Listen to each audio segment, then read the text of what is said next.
যেই আমলগুলো করলে ইমানি মৃত্যু আমরা পাবো, মানে হচ্ছে যে ইমানের হালতে আমরা আল্লাহ সুবহানাহু ওয়া তাআলার কাছে যেতে পারবো,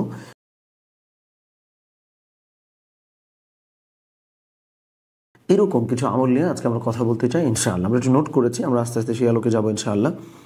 খুব গুরুত্বপূর্ণ একটা হইল কুদৃষ্টি বা হচ্ছে খারাপভাবে কোনো দিকে তাকানো বা কুদৃষ্টি দেওয়া, নজর দেওয়া, এই ব্যাপারটা থেকে আমাদেরকে হেফাজতে থাকা লাগবে। দেখেন এটা খুব গুরুত্বপূর্ণ কোন সেন্সে, নর্মালি যখন আমরা কুদৃষ্টি বলি আমরা শুধু কেবলমাত্র এটাই বুঝি যে চোখের গুণা বলতে আমি কোনো বেগানা নারী বা পুরুষকে দেখেছি, এটা বোধহয় চোখের গুণা। কেবলমাত্র এইটা না, এর বাইরেও আছে। যেমন আমরা হচ্ছে যে এমন কোনো কিছু জিনিস দেখলাম যেটা দেখার পরে আমাদের ব্রেইনে হচ্ছে ইমান বিধ্বংসী কোনো চিন্তা আসছে বা নানাবিধ ব্যাপার আমাদের ভেতরে ঘটে, যেটার মধ্য দিয়ে আমার ইমান দুর্বল হয়ে যায়। সো একটা তো বেগানা নারী পুরুষকে দেখা খুব কমন যেটা আছে, ওটা থেকে তো বিরত থাকতেই হবে। এর বাইরেও নজর সম্পর্কিত যে কোনো গুনাহ থেকে আমাদেরকে অবশ্যই হেফাজতে থাকতে হবে, এক নম্বরে যেটা বললাম।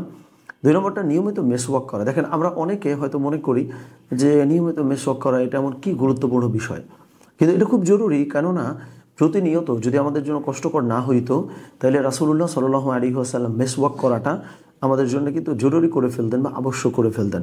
সো দ্যাট আমরা তাহলে কী করবো, রেগুলার আমরা মেসওয়াক করবো ইনশাআল্লাহ। তিন নম্বরটা হইল আল্লাহর শুকরগুজার বান্দা হওয়া। শুকরগুজার বান্দা হওয়া মানে হইল আমাদের অনেকের মানসিক অশান্তির একটা বড় কারণ হইল আল্লাহ সুবহানাহু ওয়া তাআলা আমাদেরকে যে হালতে রেখেছেন বা যে অবস্থার মধ্যে রেখেছেন, ওইটা দিয়ে আপনি খেয়াল করে দেখেন আমরা কিন্তু স্যাটিসফাইড না বা আমরা সন্তুষ্ট না। এটা একটা বড় কারণ, যেই কারণে আল্লাহ সুবহানাহু ওয়া তাআলার তরফ থেকে আমরা রহমত বঞ্চিত হই বা হচ্ছে যে আমরা নিয়ামত থেকে বঞ্চিত হই, আমাদের জীবন থেকে নিয়ামতগুলো চলে যায়। সো শুকরগুজার বান্দা হওয়াটাও একটা লক্ষণ যে আমরা ইমানি হালতের মৃত্যুটা পাবো ইনশাআল্লাহ, যেটা আমরা 3 নম্বরে বলেছি। 4 নম্বরটা হলো সদাকা করা, খুব জরুরি। কারণ সদাকা যখন আমরা করি সেটা হচ্ছে যখন এটার মধ্য দিয়ে মানুষ কোনো ভালো কাজ করে সেটার নেকি তো আমি আনডাউটেডলি পাই, নিঃসন্দেহে পাই। এর বাইরেও যখন আমরা হচ্ছে যে দান সদাকা করি তখন আমাদের লাইফ থেকে বিভিন্ন রকম বিপদ আপদ সমস্যা সমস্ত কিছু আলহামদুলিল্লাহ চলে যায়। সো এই কাজটাও আমরা করবার চেষ্টা করব। এবং সর্বশেষ যেটা আমরা বলতে চাই সেটা হইল, বা সর্বশেষ আমরা বোধহয় দুটো ব্যাপার বলতে পারি, এটা এই দুটো বলে বোধহয় আমরা শেষ করতে পারি। একটা হইল আল্লাহ সুবহানাহু ওয়া তাআলার মহব্বতের চর্চা করা, এবং সর্বশেষটা হইল রাসূলুল্লাহ সাল্লাল্লাহু আলাইহি ওয়াসাল্লামের মহব্বতের চর্চা করা। এইটার মানে কি?